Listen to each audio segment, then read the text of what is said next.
ladies and gentlemen. Good morning, finally. Thank you so much for joining us today for this important sesquicentennial celebration activity. Thank you for your patience and kindness and understanding in finding your way to this location as opposed to the other location that we'd announced earlier. I hope we did not inconvenience any of you in a significant way. Our ceremony today honors an important date in the history of this institution and a group of Morgan pioneers associated with it. And it's the fourth in a series of such ceremonies that we will hold this year. On Christmas Day in 2016, we celebrated the first meeting of the Board of Trustees of the Centenary Biblical Institute in 1866.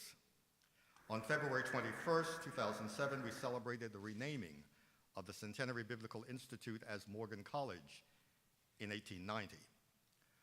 On April 30th, 2017, we celebrated the first class held at the Centenary Biblical Institute in 1867. And on November 27th of this year, during what we will now call Founders Week, we will celebrate the filing of the official Articles of Incorporation of the Centenary Biblical Institute in the Superior Court of Baltimore City.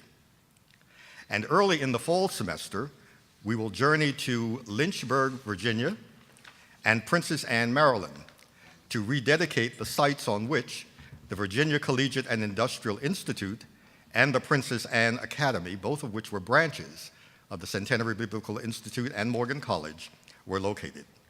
So such activities as these and the ceremony that we're holding today are a very important part of Morgan's honoring and remembering its past, but equally important of our hallowing and making sacred some of the significant dates and locations in our history.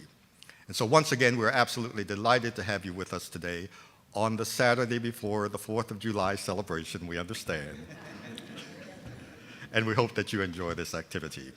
We shall begin our program this morning with invocation by the Reverend Dr. Bernard Keels, Dean of University Chapel. Reverend Dr. Keels. Good morning. Will you pray with me?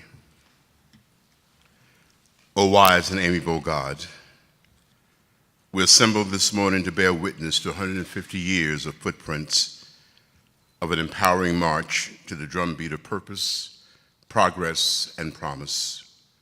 Our journey is marked by names forever etched in the annals of our history: the Centenary Biblical Institute, Morgan College, to the July 1st mile marker we know now as our beloved Morgan State University. We remember the drum majors who have led us and the stumbling blocks that were transformed into stepping stones. We give thanks for your servant, Dr. Andrew Billingsley, for the stewardship of Dr. Earl Richardson, for the current leadership of Dr. David Wilson, for these living witnesses gathered here this morning who have committed mind, body, and soul to build this esteemed academy. Continue, O God, to raise our vision above all barriers, to open our classrooms to those who are yet to come to alma mater. Rule over our spirits in this hour of proclamation, that we may grow from this place, confident that all of tomorrow's will give living water, assuring all gathered this morning that the best is yet to come. For we ask in the name of God, our Creator. Amen. Thank you, Reverend Keels. We're very pleased to have with us this morning the chairman of the Board of Regents of Morgan State University. He's taken time out of what is a very, very busy schedule today. But his very presence here is significant for us because he is both substance and symbol of why we are gathered here today. If the record is right, and if my memory serves me correctly, the chairman of our board was a member of the first class to be graduated from Morgan State University. Okay, my memory is good. So he joins us this morning to bring greetings from the Board of Regents of Morgan State University. 42 years ago, after his graduation from the new Morgan State University, he now chairs the Board of Regents of Morgan State University. Please join me in welcoming the Chairman of the Board, the Honorable Kwesi Nfume.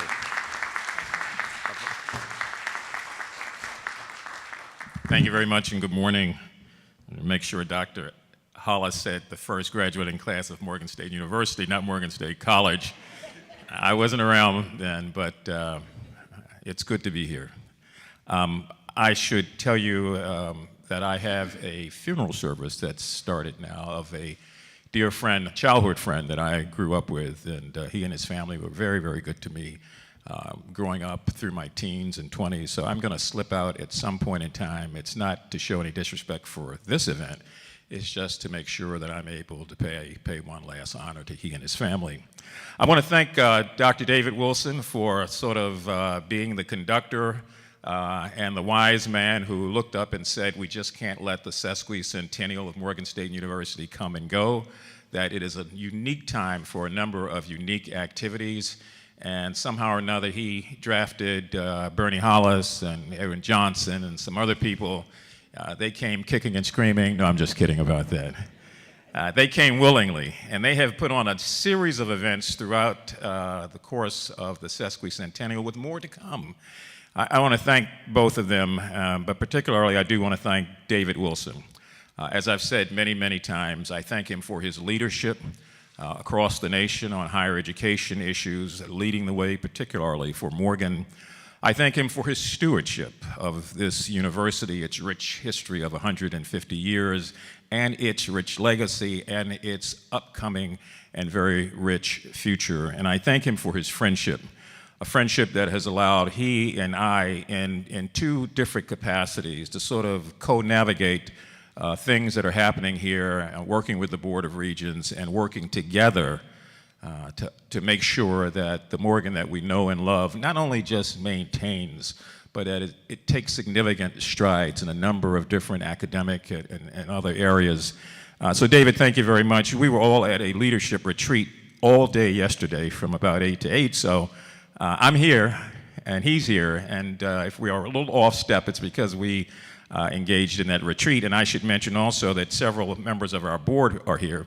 They're a little sleepy-eyed also, but they're here. So please join me in welcoming Regent Penelope Taylor. Penny, can you stand?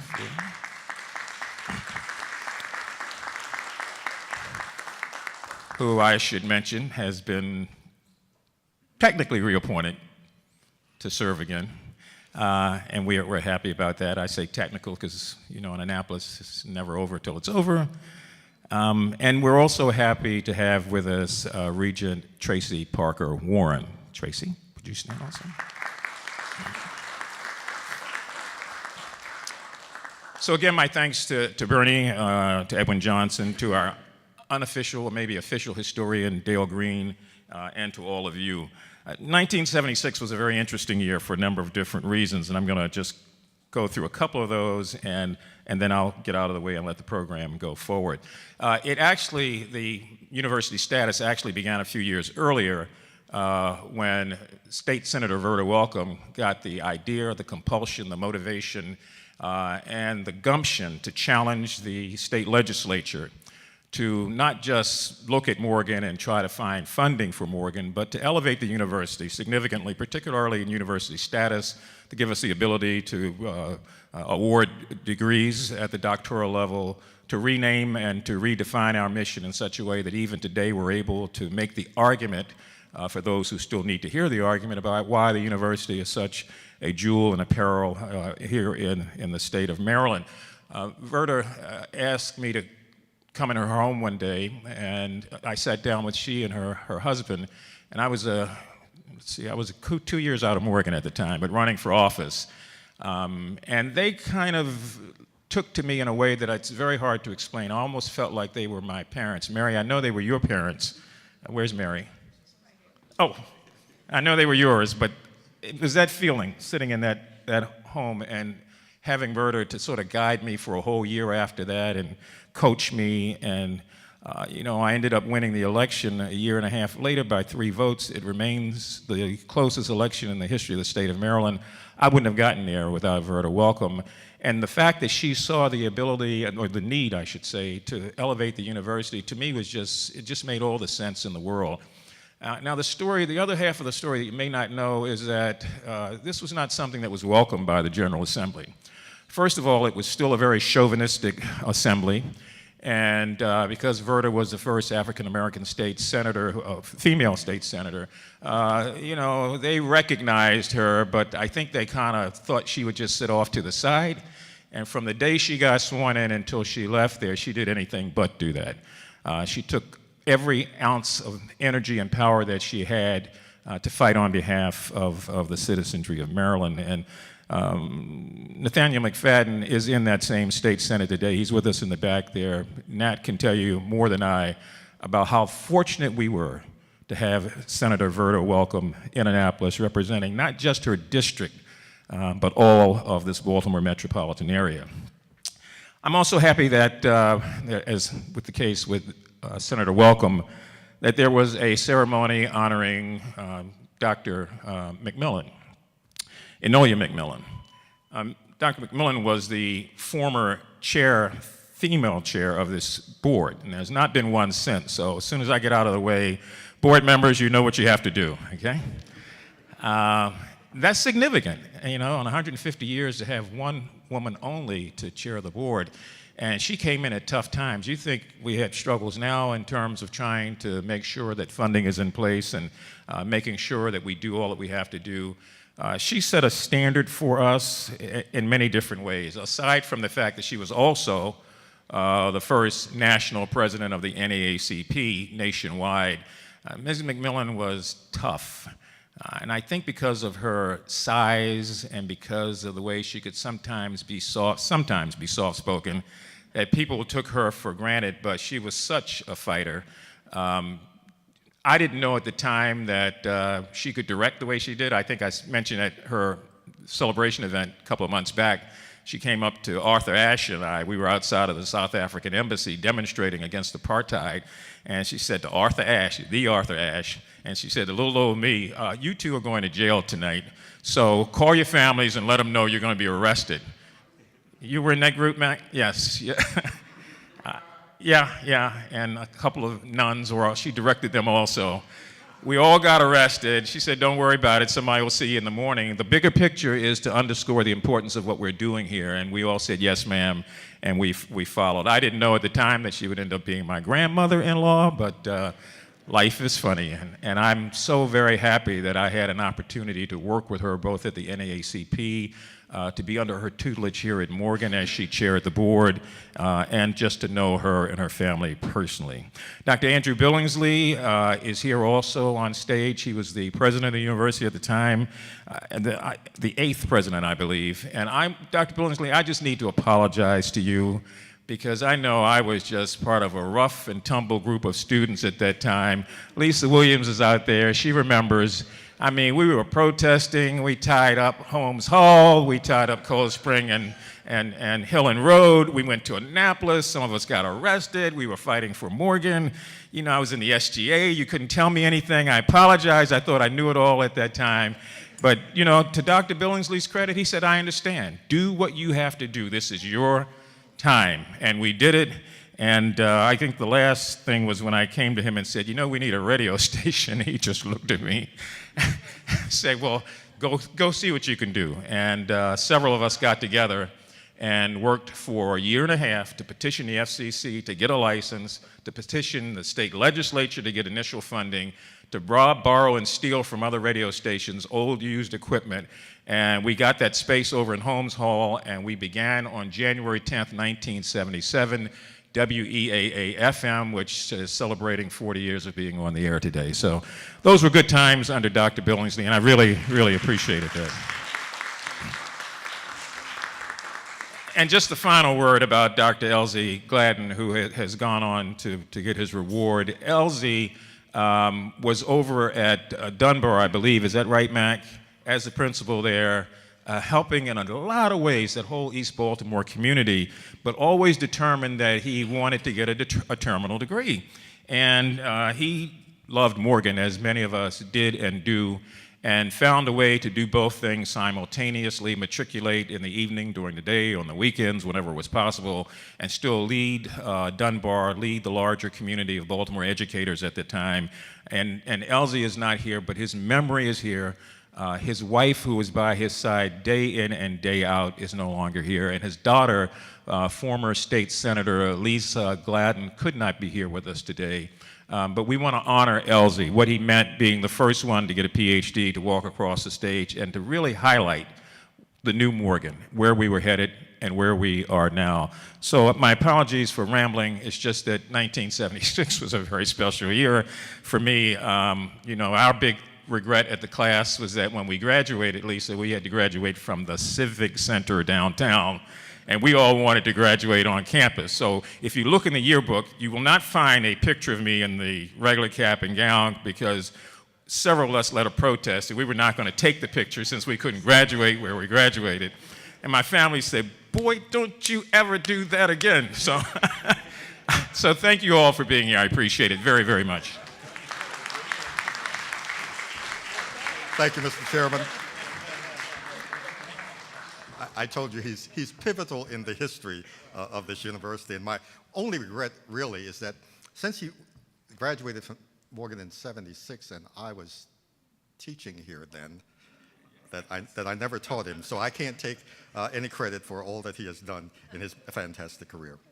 I'm very pleased now to present to you one of my faculty colleagues whom I have come to respect and admire during his relatively short period at the university. He's a proud Morgan alumnus and one of the nation's leading authorities on architectural history as it pertains to the African American community, and specifically as it pertains to Morgan State University. He is assistant editor of our forthcoming book, The Sesquicentennial History of Morgan, and he played a major role, pivotal role in fact, in securing for Morgan designation as a national treasure by the National Trust for Historic Preservation. I'm pleased to present to you, to bring greetings, Professor Dale Glenwood Green.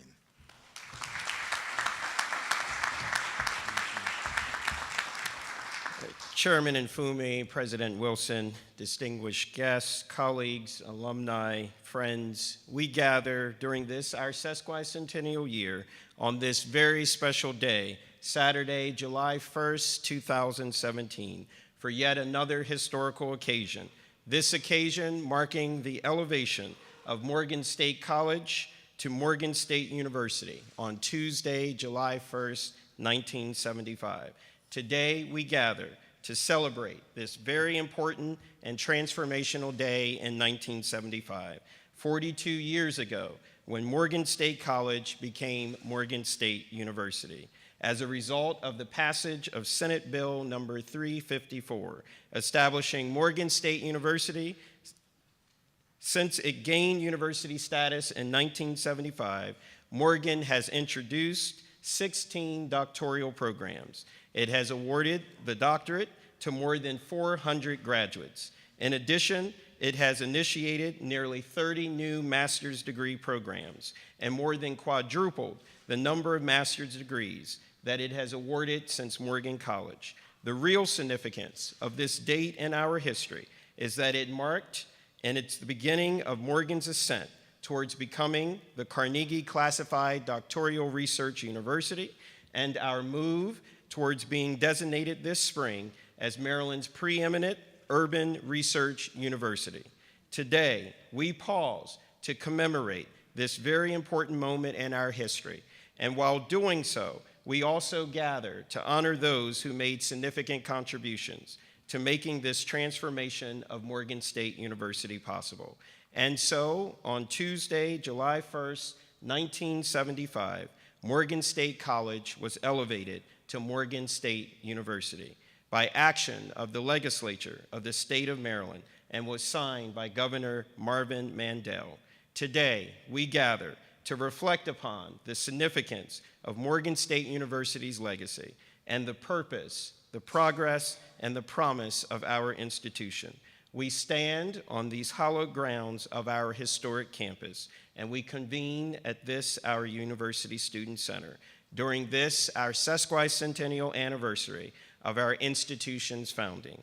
We must forever remember and celebrate the Morgan State University legacy. From 1867, the Centenary Biblical Institute, to 1890, Morgan College, to 1939, Morgan State College, to Tuesday, July 1st, 1975, Morgan State University. Now a Carnegie classified doctoral research university, Maryland's preeminent public urban research university, and the only university in America to be designated a national treasure by the National Trust for Historic Preservation. Today, Saturday, July 1st, 1975, we celebrate with great pride the passage of the Senate Bill number 354 that established Morgan State University, and in doing so, we also commemorate the life and legacy of the late Dr. Martin David Jenkins, second African-American president of Morgan, and the sixth inaugurated president of Morgan, whom had the vision of a university. The late Senator Verta Freeman Welcome, a Morgan State College graduate of the class of 1939, and this nation's first African-American female state senator, sponsored Senate Bill number 354, which resulted in Morgan State College officially becoming Morgan State University on Tuesday, July 1st, 1975, and its first Board of Regents, headed by longtime Baltimore NAACP chapter president, the late Mrs. Enolia McMillan. The institution's first and only female board chair was appointed in 1975. Dr. Andrew Billingsley, the first president of Morgan State University, eighth inaugurated president of Morgan. The first 2 months of Dr. Billingsley's presidency, he witnessed the final push for the university status. The late Dr. Elsie Gladden, first doctoral graduate of Morgan State University, class of 1983, education doctorate in urban educational leadership. And so today, similar to 42 years ago, when on Tuesday, July 1st, 1975, that very important and transformational day, when Morgan State College became Morgan State University as a result of Senate Bill number 354, we gather to celebrate the meaning and importance of this significant occasion, and to acknowledge the community of hands that have contributed to Morgan's purpose, Morgan's progress, and Morgan's promise, because Morgan has and Morgan will always matter. Thank you, Professor Green. And an unscripted aside, you're Morgan people and you notice little things. Now, you notice that my good friend, the young professor here, is not reading from paper the way the old professor is doing. He was reading from a little box. I'm not sure what they call that. I think it's called a cell phone. Sooner or later, I will come into the 21st century, but you will have to bring me into it screaming and resisting in every way that I can. I like paper. I'm sorry. I will always like paper. No one is more enthusiastic about, no one has given more support to Morgan's sesquicentennial celebration than our president, Dr. David Wilson. He is the source of much of the vision, the scope, and the character of this celebration. And he has, during his relatively short 7-year tenure as our president, demonstrated an appreciation and high regard for Morgan's rich history and legacy that matches that of many of us who have been here for so many more years. And I'm not going to dwell on how many years I've been at the university, but let's say it's close to half a century. I am pleased now to present to you Dr. David Wilson, president of Morgan State University, who will offer the official proclamation. Thank you, Dr. Hollis. Good morning. I can think of very few universities in the country where if a president has served for 7 years, he or she is still being introduced as relatively new. That says a lot about the history of Morgan State University and the type of stable and effective leadership that has guided this institution over 150 years. And so let me start out this morning by always acknowledging the chair of our Board of Regents, the Honorable Kwesi Mfume, with whom I've had the great pleasure of working for the last 4 years in his role as chair. He really has been very, very effective in working with the administration, with the president, to make sure that we understand and that the board understands, and it does, what it means to hold a treasure in trust, to make sure that that trust passes from generation to generation in an undisturbed and uninterrupted fashion. And that really is something that he, as the chair of the board, and our entire board, they take very seriously. And so I just want you to really give the Board of Regents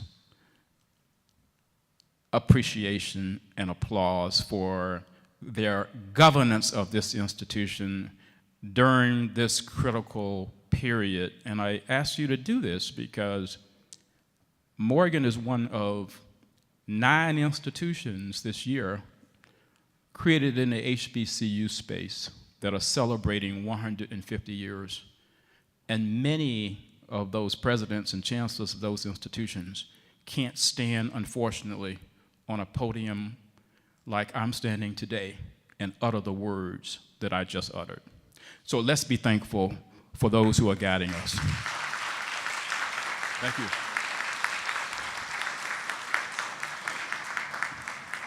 I also want to thank President Andrew Billingsley for effectively guiding the institution during his tenure. That was a very tough period externally in the history of this institution. And I have read about that period, the periods before that period, the periods after that period, extensively. And what I have come away with is that effective institutions are institutions that understand the role of the president very, very well. And they see that role as a relay race, as a never-ending relay race. And one person is in the race, he or she is given a baton, and they're given a charge. And that charge is, you have to run your leg of this race faster, with more agility, and with more purpose than the person who actually ran the race before you. And then when it gets time for you to hand over the baton, you hand it over to the next person, and you cheer, and you applaud, and you want them to run the next leg faster, with more energy, with more creativity, with more agility. And so, Dr. Billingsley, I thank you for having run your leg of this race to enable us to get here to 150. Thank you.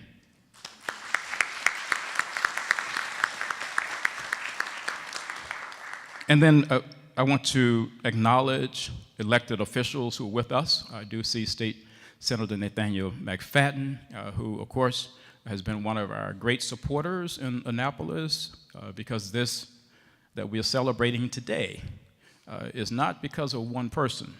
You have to extend your hands in all kinds of directions to ensure that everyone is on board and providing resources and support. And so we thank you very much, Senator McFadden, for your support of this institution along the way. And then we have representatives of other elected officials with us, from Congressman Cummings' office as well, Harry. I appreciate your being with us. From Delegate Adrian Jones's office as well, representation as well. And so, do we have any representation from the offices of any other elected officials? We thank all of you for being with us. What happened on this day, some 42 years ago, when Morgan State College became Morgan State University, was a critical turning point in the history of this institution. By then, Morgan had become a model liberal arts college, offering bachelor's and master's degrees. And then, as you've heard from Professor Green, I will not recapitulate all of the incredible history that he gave us. But then in 1975, it was granted authority to expand its graduate program and to offer degrees at the doctoral level as well. Morgan College had actually established a graduate program, believe it or not, in 1923, 2 years before the first accreditation by Middle States, but that program was discontinued in 1926. It then reestablished the graduate program in 1964, and prior to 1975, when it was made a university, it offered master's degree programs in 21 disciplines. And so going back, this institution has never, ever stood still, and it has never, ever let the lack of anything stand in the way of progress. It has taken simply what it needed at the time, what it had at the time, to make what was required. And that is the beauty of the history of this institution. So that by 1975, we had awarded nearly 1,300 master's degrees here. And the real growth of Morgan's graduate programs then took off with our new university status. And so, as Professor Green indicated, since that time, we have developed nearly 30 new master's degree programs. And so right now we are offering over 50 master's degree programs at this institution in a variety of disciplines, and we are offering programs leading to the doctoral degree in 16 programs. We have awarded over 6,200 master's degrees in our history, and we have awarded over 400 doctoral degrees, as you have heard. And amongst HBCUs today, I just saw the study, we are number 3 in awarding doctoral degrees to African Americans in the United States. We have come a long way. So the result is that our elevation to university status was the first step in Morgan's gaining its current Carnegie classification as a doctoral research institution. And of course, that is what led 3-4 weeks ago, Senator McFadden, to the governor signing a bill designating Morgan as the state's, quote, preeminent public urban research university in the state of Maryland, unquote. And so it gives me great pleasure this morning on behalf of the Morgan State University community to issue this proclamation in honor of that very important day, July 1, 1975, when Morgan State College became Morgan State University. The proclamation reads as follows: Sesquicentennial Celebration Proclamation. I, David Wilson, President of Morgan State University, hereby issue this proclamation, designating this day as Morgan State University Day at Morgan State University, in recognition of the elevation of Morgan State College to Morgan State University on July 1, 1975, done during the sesquicentennial celebration of Morgan State University, a Carnegie classified doctoral research university, and Maryland's preeminent public urban research university, which was designated as a national treasure by the National Trust for Historic Preservation, July 1, 2017. David Wilson, President, Saturday, July 1, 2017, Morgan State University. This proclamation will be deposited and preserved in the Sesquicentennial Archives of the university. I'm going to ask the Board of Regents that are here and former President Billingsley to just join us here for a brief photo of this important moment in our history.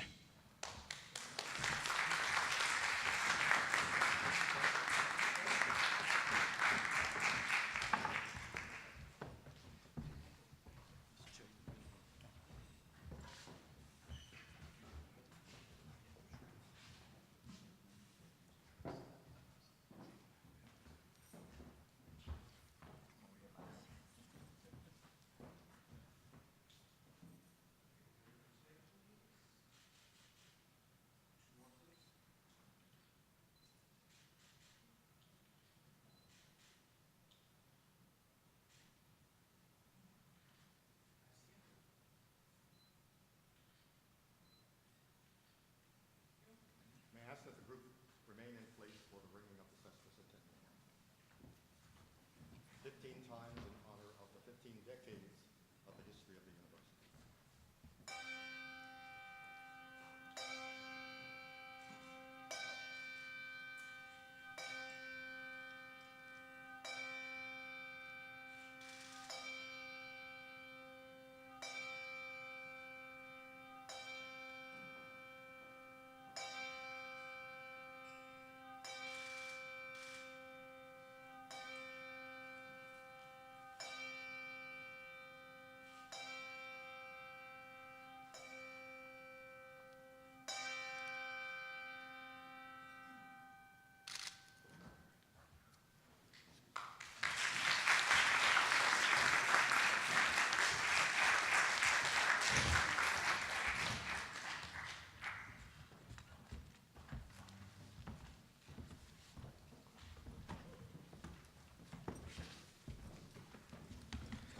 With great regret, the mayor of the city of Baltimore, one of our great alumni, Catherine Pugh, is unable to be with us today, but she has sent a proclamation from the mayor of the city of Baltimore to be presented to the president.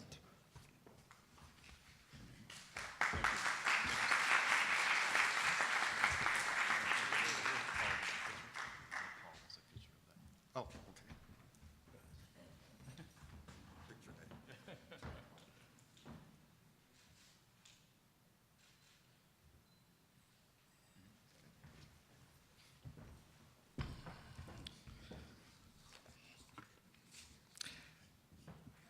Mr. President, today we are pleased to present to you for a special sesquicentennial salute some of the true pioneers from the early years of Morgan State University. They include the Morgan alumna who led the legislative campaign for university status for Morgan, the civil rights pioneer who chaired the first Board of Regents, the president who led Morgan State University during this critical first decade of progress, and the graduate who became the first recipient of a doctoral degree from the institution. At the end of each salute, Dr. Edwin T. Johnson, another proud Morgan alumnus, who is assistant archivist at the university and assistant editor of the forthcoming sesquicentennial history book, will ring the sesquicentennial bell as an official salute to these remarkable people.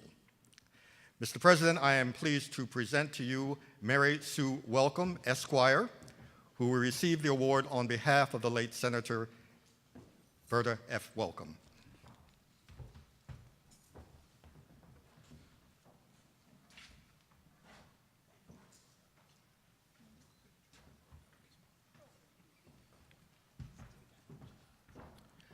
I would like to read this citation.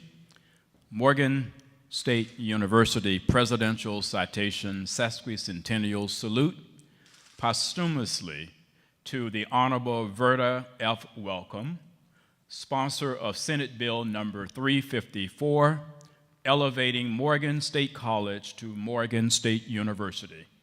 I, David Wilson, President of Morgan State University, give a sesquicentennial salute to the late Senator Verda F. Welcome, class of 1939, for sponsoring Senate Bill number 354 and leading the successful campaign in the legislature of the state of Maryland to elevate Morgan State College to Morgan State University in 1975. I commend her for her continuous and unflagging advocacy for Morgan State College and Morgan State University for the duration of her political career, and I applaud her for being a fine example of a Morgan alumna making a significant difference in the world. Proclamation ceremony celebrating the elevation of Morgan State College to Morgan State University on July 1, 1975. David Wilson, President.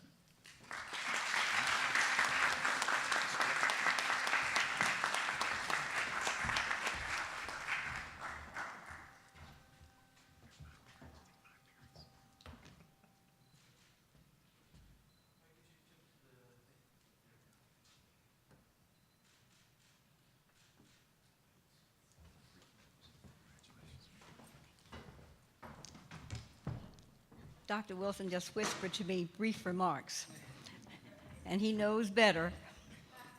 You never give a lawyer or a preacher a microphone.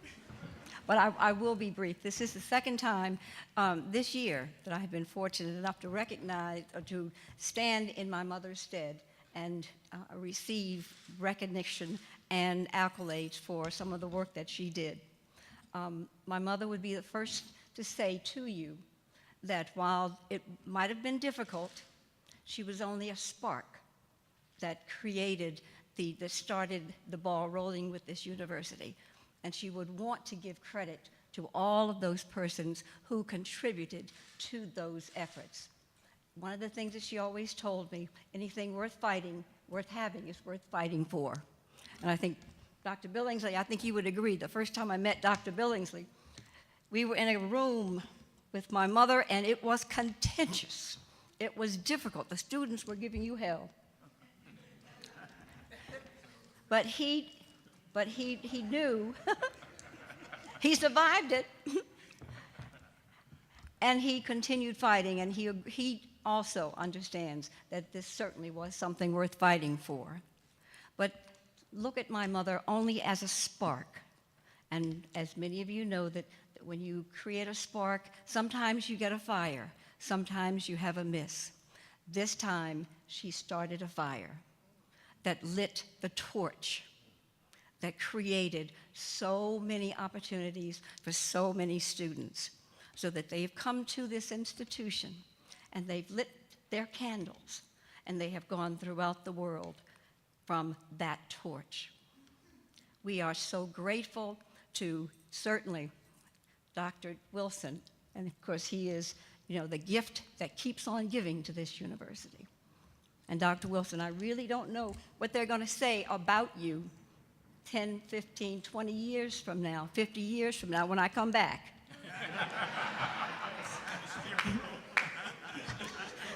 I am sure that they will agree that Dr. Wilson certainly has been a tribute to this university, and he has been the gift that keeps on giving. The one thing that I will notice as I was driving in, and there's a little mistake in those little flags, while this university has been designated as a national treasure, we all know it is an international treasure. And we can only hope that that will continue, and I'm sure it will. Thank you so much.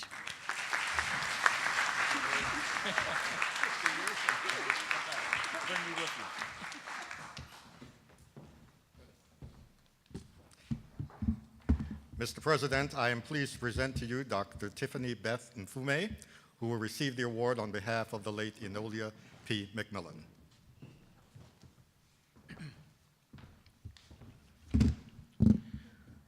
I am pleased to present this presidential citation, and I will read it.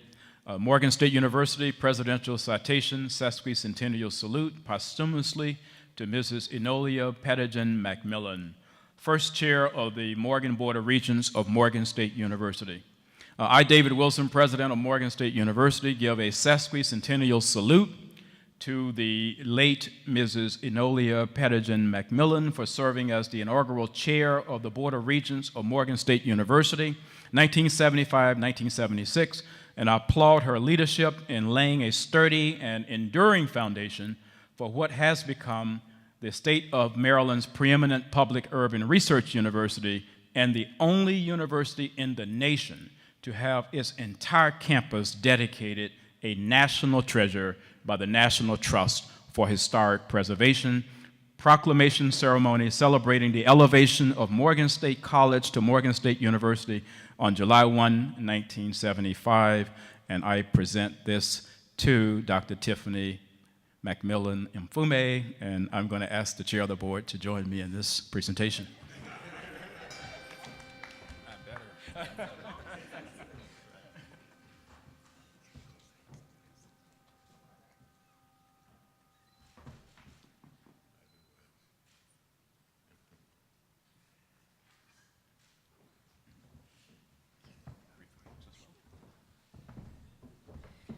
It's been so long since I've seen Chairman Mfume.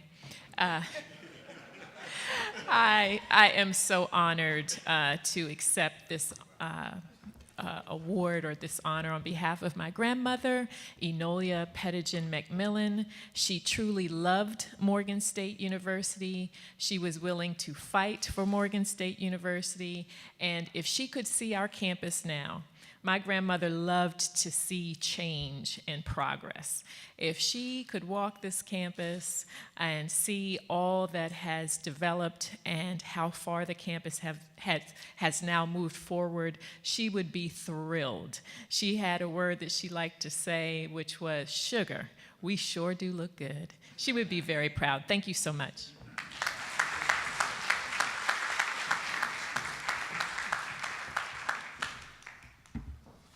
Mr. President, I am pleased to present to you Dr. Andrew Billingsley, 8th inaugurated president of Morgan and first president of Morgan State University.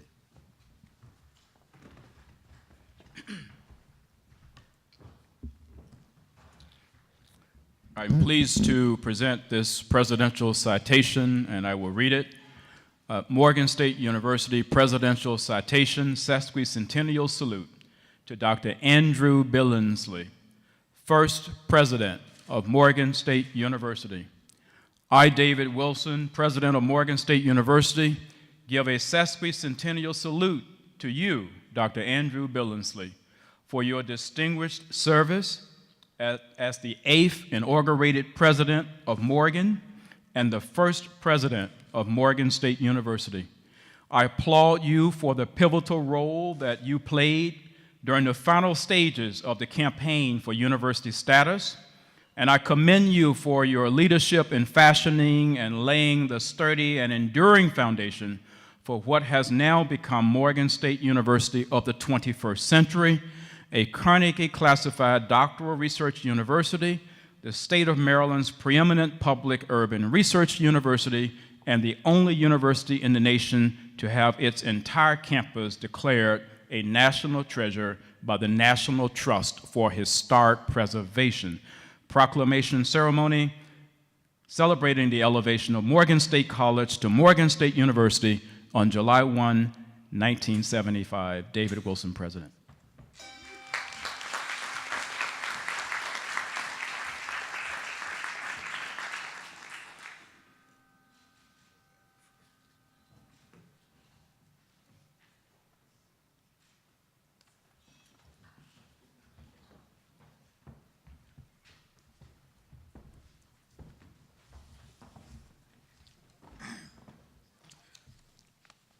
President Wilson,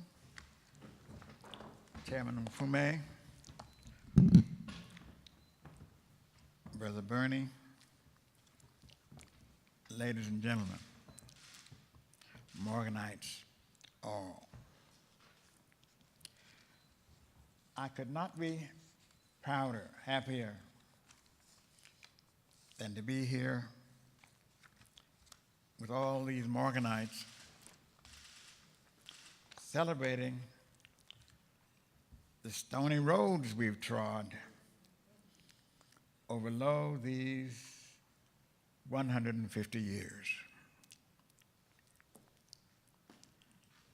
It was 1975, nearly a half century ago,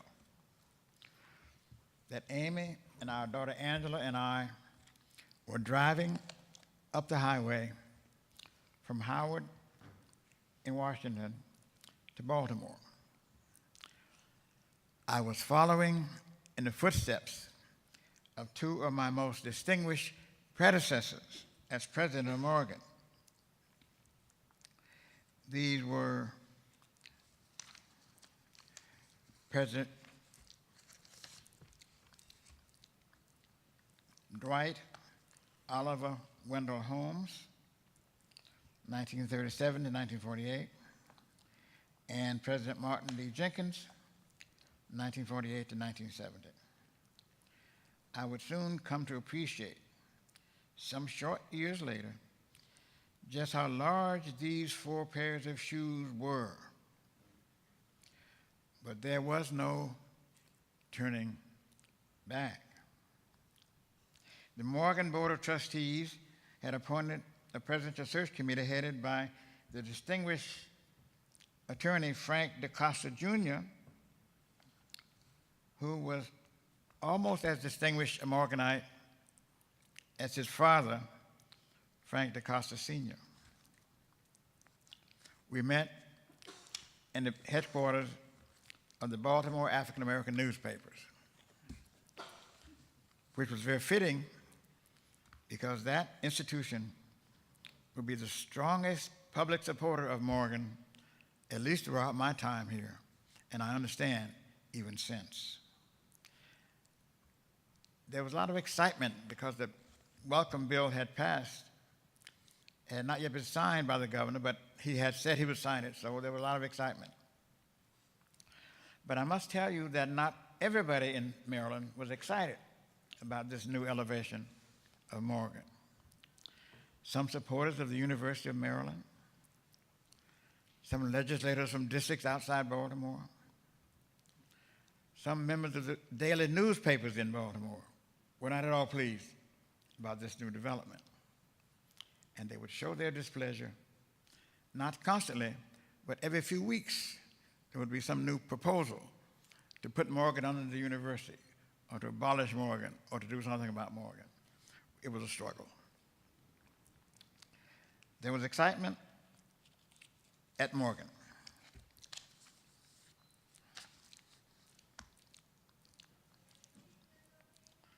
There is an African proverb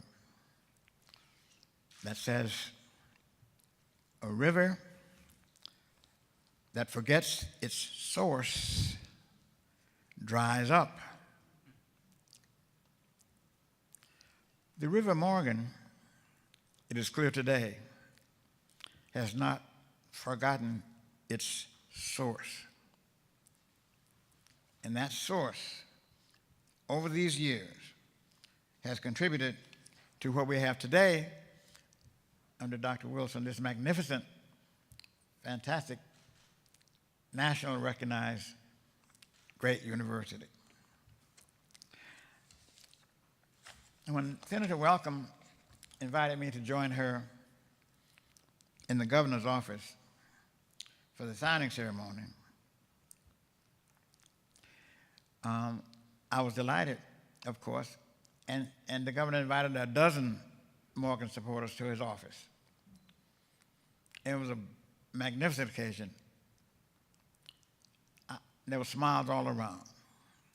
I'm sometimes slow to pick up on things because I didn't notice until somebody told me later that the only person in the room who did not have a smile on his face was Governor Mandel. I would soon learn why.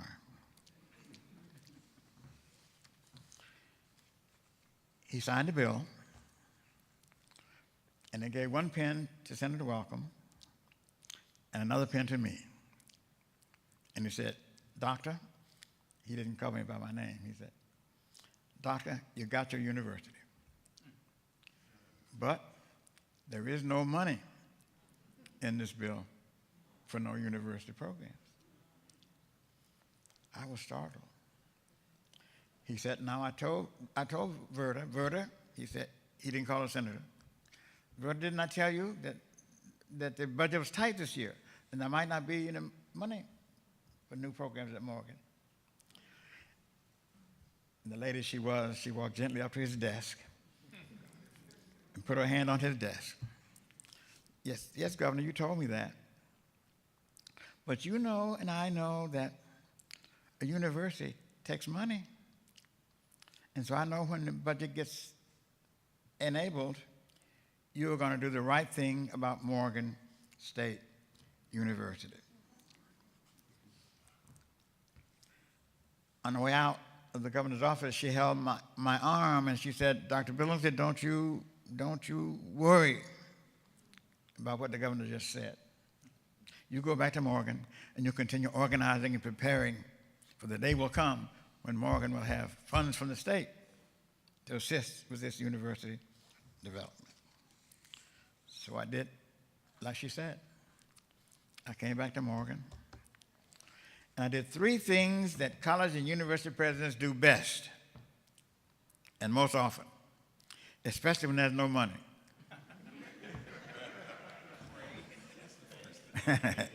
Someone said they pray, and that's the first thing to do. I gave a speech.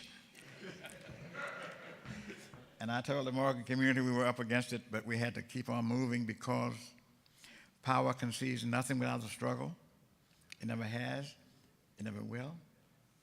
And we were in for a struggle. Second thing I did was I appointed a committee. I appointed a committee to begin planning, to lay the groundwork. We're moving ahead. The third thing I did, presidents always do, they go to the faculty and they pick a promising administrator who'd been teaching. And so I went and picked Dr. Adams, and I said, I need you to be the new dean of the new graduate school at Morgan. No money. We found an office and a telephone, and we put a sign on the front of the door. It said, the new graduate school of Morgan State University.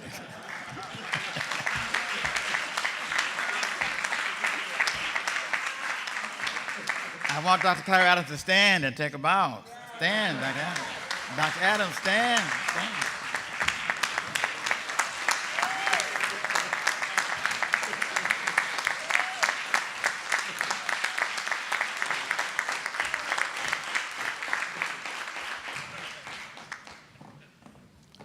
The second time Senator Welcome invited me to the governor's office was 3 years later. No money from the state for Morgan New Mission, but we were celebrating at Morgan. We weren't going to let nothing turn us around. So this time, when we went to the governor's office, the governor was not there. Governor Marvin Mandel was not there because, as Kwesi knows, he was in jail. Now, I forgot why he was in jail. And if I knew, I wouldn't tell you, because some things are delicate. But sitting at the governor's desk was the lieutenant governor, acting Governor Blair Lee. Now, while he was in jail, Governor Mandel could not do his job. He was not as eloquent as Dr. Martin Luther King was. When Dr. King was in jail, in the Birmingham jail, he wrote a letter that changed the world. Governor Mandel was not quite so eloquent. So he gave up his duties to the lieutenant governor, who called us into his office. This is what the lieutenant governor said. He said, I want to read to you my message to the legislature. This was 3 years later now. And this is what he said to the legislature. And I conclude my remarks. He said, 3 years ago, you changed the name of Morgan State College to Morgan State University. But you know, and I know, he said, that a college does not become a university just by changing its name. So, said the lieutenant governor, acting in place of the governor, I have placed more than $1 million in Morgan's budget to enable it to begin new urban research graduate programs. And we left the governor's office that time with a smile on our face. And we've been running ever since. And we ain't gonna turn back now.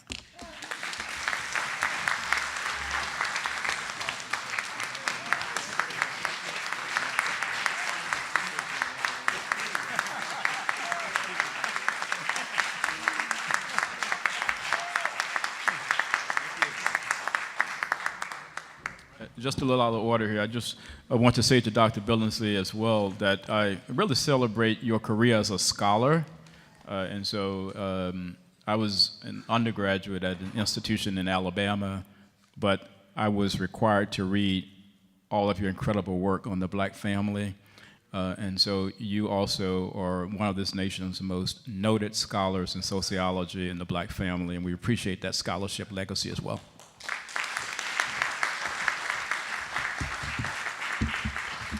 Mr. President, I present to you Dr. Patricia D. Welch, Dean of the School of Education and Urban Studies, who received the award on behalf of the late Dr. L.Z. Gladden.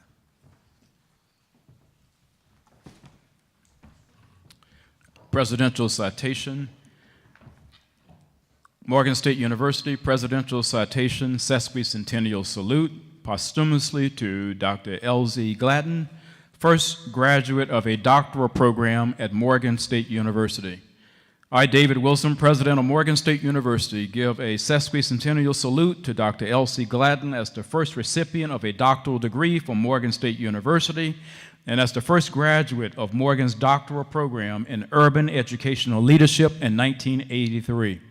I commend him for his academic and professional achievements, and I applaud him for being a fine example of a Morgan alumnus who made a significant difference in the world.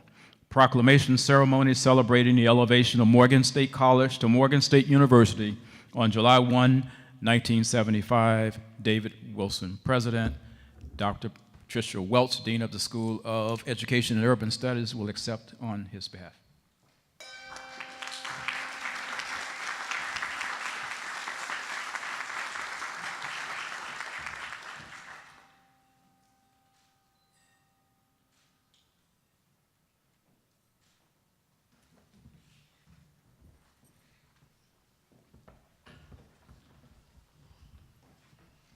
Good morning. As Dr. L.Z. Gladden looks down from the university in the sky, he would be so proud of his university. Also wish he knew that just this whole last week, Monday, Tuesday, Wednesday, Thursday, and Friday, almost 20 students gathered together to spend a whole week doing intensive work in how to get that dissertation ready. Dr. Adams, he didn't have all of that support. He didn't have all of that guidance and all of the direction that those students received. But I just wish that some of the students who are on these grounds now had the opportunity to hear what we've heard this morning. And then maybe they would work a little harder. Maybe they would study a little longer. Maybe they would dream a little deeper, because they know they are walking on hallowed grounds. They're walking on rich grounds. And L.Z. Gladden, looking down, we salute you and accept this honor that has been bestowed upon you, and know that Morgan State University is the preeminent university, and the best is yet to come. Thank you so much. Thank you, Dean Welch. Mr. President, since it awarded its first doctoral degree in 1983, Morgan State University has awarded doctoral degrees to 410 students in 13 disciplines. They include the following first degrees awarded: the EDD in Urban Educational Leadership in 1983, the PhD in History in 2001, the DE in Engineering in 2002, the EDD in Community College Leadership in 2002, the EDD in Mathematics Education in 2003, the EDD in Science Education in 2003, the DRPH in Public Health in 2003, the PhD in Higher Education in 2005, the PhD in Business Administration in 2006, the PhD in Bioenvironmental Sciences in 2007, the PhD in English in 2008, the PhD in Social Work in 2011, and the PhD in Psychometrics in 2013. The graduates who were the first to receive the doctoral degrees in these disciplines are true pioneers, and the history of Morgan State University will forever bear their names. And so, Mr. President, we are pleased to honor and honored that 7 of those students have joined us at this proclamation ceremony this morning, and I present them to you to receive our special sesquicentennial salute. The salute is a presidential citation which reads, Presidential Citation, Sesquicentennial Salute to, in the name of the student, first graduate in the doctoral program, the name of the discipline, at Morgan State University. I, David Wilson, president of Morgan State University, give a sesquicentennial salute to you, name of the student, as the first graduate of the doctoral program in, name of the discipline, at Morgan State University in the year. I commend you for your academic and professional achievements, and I applaud you for being a fine example of a Morgan alumna who has made a significant difference in the world. And it's Morgan alumna this morning because all of those who've returned to be with us are women. Let that sink in. Proclamation ceremony celebrating the elevation of Morgan State College to Morgan State University on July 1st, 1975. David Wilson, President. The Pioneer Doctoral graduates will come to the podium in the order in which they're listed in the program. They will introduce themselves and step back to their seats and stand there after they have spoken. Then the President will come down and present the citations to you. Beginning with Dr. Donna T. Holly, and I made a joke with Dr. Holly this morning. My computer is computer wise, and whenever I type H-O-L-L, it automatically turns it to Hollis. And so for a while, her degree was Donna Hollis. I apologize for that. It is corrected now. Good morning, everyone. We were asked to say just a few words about what we've done since we've earned our degrees. For 13 years, I was the chair of the history department at Sojourner Douglas College. I have now retired from that position. Enjoyed it tremendously, but glad to be retired.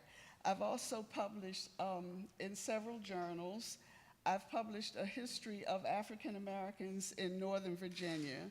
And this time next year, my next publication will be out, which is a history of 19th century Baltimore African Americans. Let me just close by saying that I'm the daughter of 2 high school graduates who never got to go to college. And I was reared, my brother and I, with the attitude that we were to start school at kindergarten and not stop until we had a degree from Morgan State University. And I'm so glad to have been raised in that atmosphere, to have been nurtured on this campus, because it has really enhanced the quality of my life. Thank you.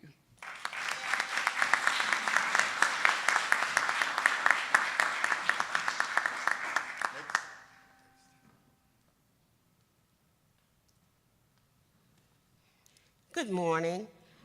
My name is Demetria Newsome. I am the first graduate from the Science Education Doctoral Program back in 2003. Since leaving Morgan, I've been involved in a number of educational leadership positions. I served as a department head of science at Baltimore Polytechnic Institute, and I also helped to develop and facilitate professional development for new hires in Baltimore City Public Schools, new middle school and high school science teachers. For the past 11 years, I've served as a high school administrator in Baltimore City Public Schools. At the present time, I am an assistant principal at Edmondson Westside High School, where I supervise 12 career technology programs, including nursing, surg tech, pre-engineering, biomedical science, automotive, also culinary, and other disciplines. And it's such an honor to be here and to see so many familiar faces. We often say, and as it's been said before, that we build upon our predecessors, and I just want to give kudos again to Dr. Elsie Gladden, because he was the first recipient of the Doctor of Education program. And also, in my early years with Baltimore City Public Schools, my first assignment was at Paul Laurence Dunbar High School. He was not there at that time, but he left an impeccable legacy. And the students would often recite something that he shared with them, which was, "If it is to be, it's up to me." Much success to Morgan State.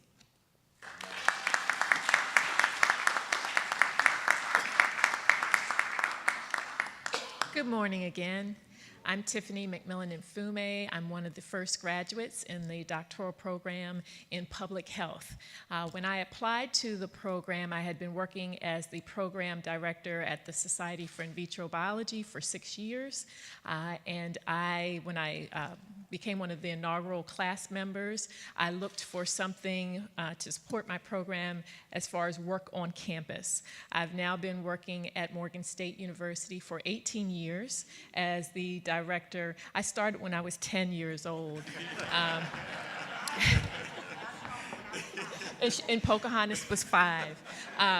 But it has been a pleasure to grow and develop as a professional on this campus. In my role here as Director of Student Success and Retention, we've had 6 years of a retention rate over 70%. We've won several national awards. I've published my first book with Roman and Littlefield, What Works at HBCUs, Strategies for Retention and Graduation, and my second book will be out next year. Thank you so much. It's an honor.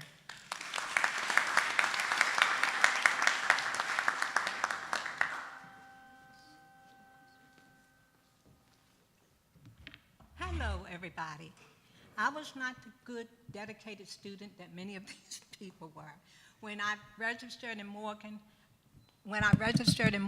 I lied and told them that, I don't really need to be here and everything. And I told them, I went home and told my parents, they said they had no space for me to register. And my mother and father looked at me and I said, so it's too late, I don't have to go to school. The next morning, there's a knock on my door from my very nice daddy. I said, who's there? Now remember, back in those days, it was 2 or 3 of us in the room, my sisters.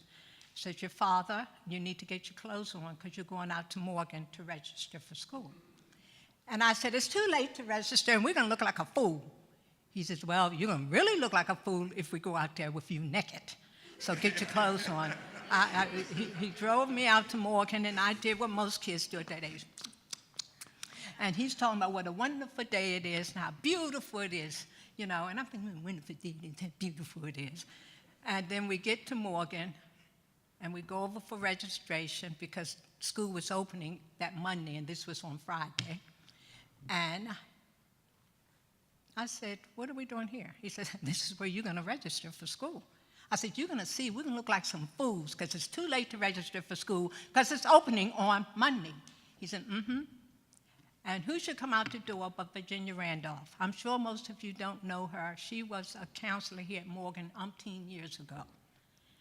And he said, I got another one here. Now, understand something. I already had 2 siblings in the school.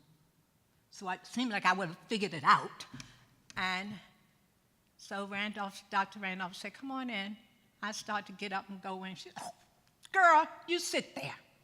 No point in you wasting your time. They went in and registered me for school. And I just want you to know that I went here for the 4 years. I stalked all I was here. Then I got a master's, stalked in, and now I'm getting my doctorate. Thank you. So Morgan is a wonderful place. I'm glad to be here. I've made a lot of friends here. I've been fortunate enough. Tiffany and I was in the doctoral program together, and we made sure we graduated. We didn't want anybody coming down on us again. So love Morgan. We'd love to be here and have now come back and I teach in a graduate program, and one of the programs, epidemiology. Thank you so much.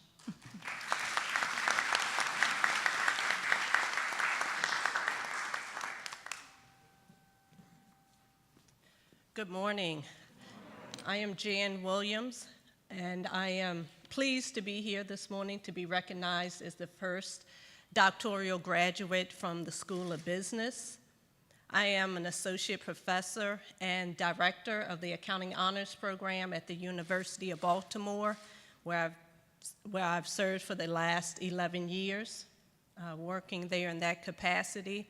When I was in the PhD program, I attended the PhD Project, which is an organization that supports, encourages, and provides funding, can't forget the money, provides funding for African Americans, Native Americans, and Hispanic Americans to pursue a PhD in business.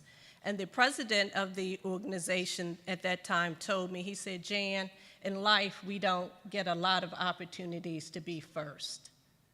And that really stuck with me, and I'm just thankful that I was able to bring that to fruition and to become the first graduate from the School of Business. I'm also thankful for those who were saluted today, who opened the doors for us, and for the shoulders of the giants that we stand on, because I was able to also receive a Verda Welcome Fellowship when I graduated. So it is indeed an honor to be here with her daughter today. And that fellowship was through the Maryland Higher Education Commission, and it provided funding for me to pursue research. And I have done research in the areas of capital markets, ethics in the accounting profession, and also nonprofit organizations. And again, it's also an honor to be here today because there is a lot of history here at Morgan. My great uncle was Edward P. Hurt, who the gymnasium is named after. So I am honored to be here today, and I am Morgan proud.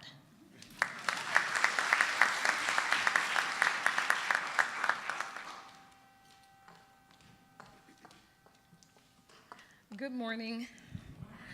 My name is Kimberly Hardy, and I am one of the first one of the first 4 graduates from the PhD program in social work. And this is an incredible honor for me for a couple of different reasons, not the least of which is because Morgan is where I got my start. I am an alum of the BSW program when that's all we had, Dr. McFadden, was the BSW program, and then I got to come back and finish my degree pursuits with my PhD here, which was a challenge and a ride, and it was worth every single minute of it. It was wonderful. Since then, I had been on faculty at the UConn School of Social Work for 4 years in their master's program, and was then they used to say stolen away from them to go to University of St. Joseph, also in Connecticut, to start their MSW program, which was recently accredited. But after 6 very cold years in New England, I decided that it was time to go home, and home for me will always be Morgan, but I decided to go HBCU home, and so now I am on faculty at Fayetteville State University in North Carolina, where I am continuing my scholarship on religion, spirituality, and the Black church.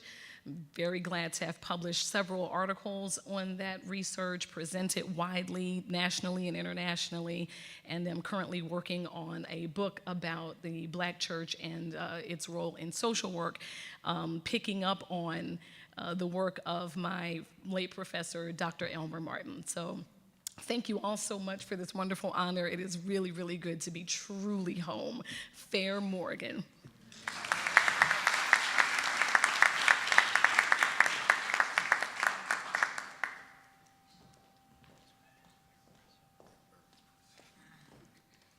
Good morning, everyone.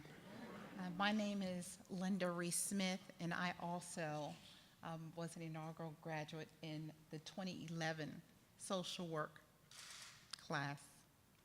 I am so proud to be here. First, I must say that I've come this far by faith. God is the reason why I'm here. He is the reason why I was able to make it through the program.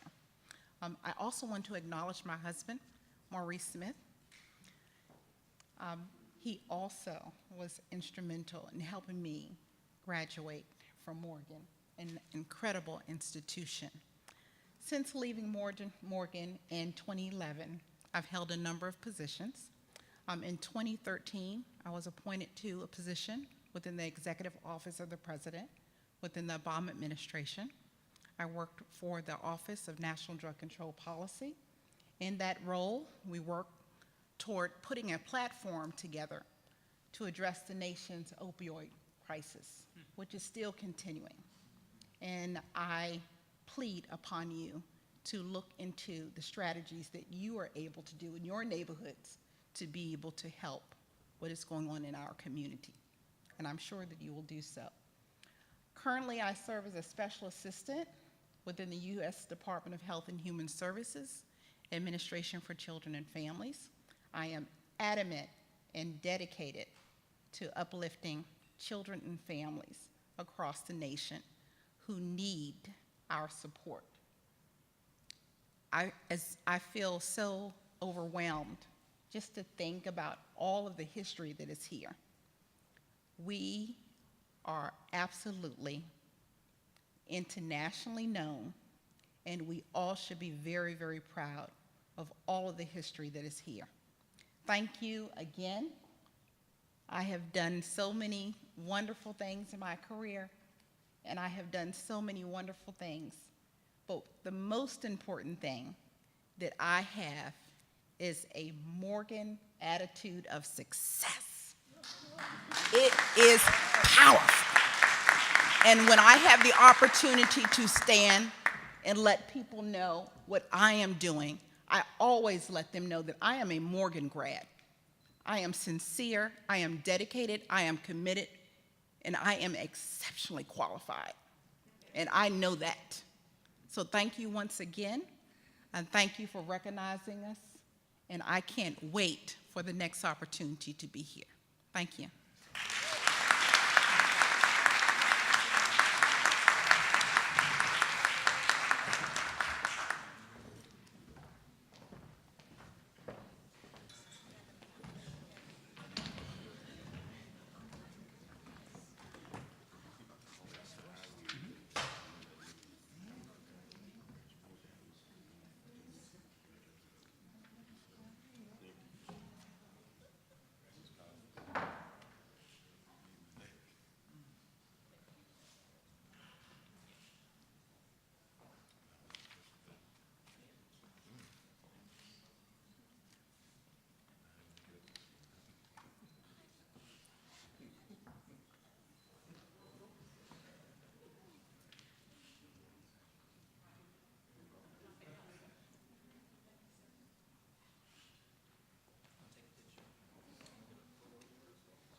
You're always one step ahead of me. I was going to ask you, just absolutely give a round of applause to all these incredible achievements that we just heard. It's just absolutely incredible. Thank you all for representing what you achieved here at Morgan so incredibly well. You heard Chairman Mfume say to our women who are on the Morgan State University Board of Regents that after his tenure on the board as a chair, as way in the future, is done, that we want to make sure that there is some paving of the way in the footsteps of Mrs. Enolia McMillan, and if indeed the PhD is the path to the presidency, and if one has that currency from Morgan State University, let me just say that we've had some incredible presidents in the history of this institution, but we have not yet had a woman president at Morgan. And so if what we've seen here is an example of who is in the pipeline, let's just say that this position will be here for you when you're ready to take it. All right? Once again, thank you very much for all that you have done for this institution. Thank you, Mr. President. Let's give another round of applause to all of our honorees, graduates, the pioneers. I usually begin a proclamation ceremony with the statement that this is a great day at Morgan State University. You notice I didn't do that this time because this is the greatest day that we've had thus far. It's really a great day. We're so proud of all of you, and thank all of you for joining us this morning and really taking time out of your 4th of July weekend to attend this ceremony. We shall now have the singing of the alma mater. I'm assuming that Dr. Edwin Johnson has his voice in good order and is standing near the podium because he wants to lead us in that. And that will be followed by benediction by Reverend Bernard Keels. And I'll simply say thank you once again for being with us for this great occasion this morning. Please rise for the singing of the alma mater. Fair Morgan, we love thee so tried and so true. Our hearts at thy name thrill with pride. We owe thee allegiance, we pledge thee our faith which shall ever abide. We pledge thee our love, we pledge thee our faith, whatever the future may bring. And thus our devotion, fidelity to, and homage we pay as we sing. Fair Morgan, as onward the years quickly fly, and thou livest in memory sweet, we bring thee our laurels, whatever they be, and lay them with joy at thy feet.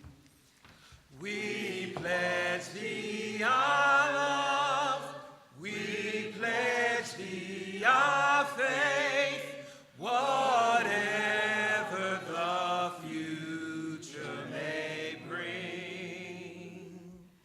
And thus our devotion, fidelity to,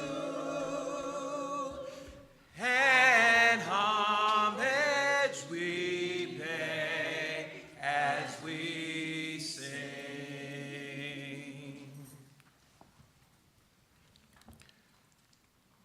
May you forever remember that history really is born when you've lived tomorrow. 50 years from now, oh God, we will be part of that history. The torchlight first lit on Christmas Day in the year 1866 is now in your hands. The beauty of God who brought you from emancipation to proclamation, may that beauty be reflected in what we see for the future. The love of God be reflected in your minds, hearts, and hands. Wisdom be clearly blossomed in the words and the knowledge of these 150 years have taught us, that all may see and all may hear the bells rung this day, knowing they are not just nostalgic reminders of ceremonial yesterdays, but they are vibrant tributes to forever. They are the living evidence of all you will ever see. And as far as we achieve and as much as we can accomplish, remember these simple words probably uttered by one of those inaugural 9 students at the Seminary Biblical Institute. Prayer does change things. Always will, always has. Amen and amen.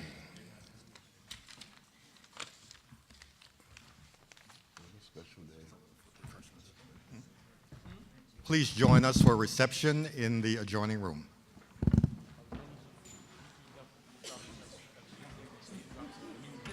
Some mean history. Do we get a copy of your remark? I'll get a copy. Thank you. And we've got it videotaped, so you can't deny it. It brings back such memory because I remember all of it was true. I remember Governor Mandel speaking at Morgan at a convocation. His words were, make sure that what was a fine college does not become a mediocre university. That was his greeting to us. He could have stayed home. We didn't want to hear that. I'll stay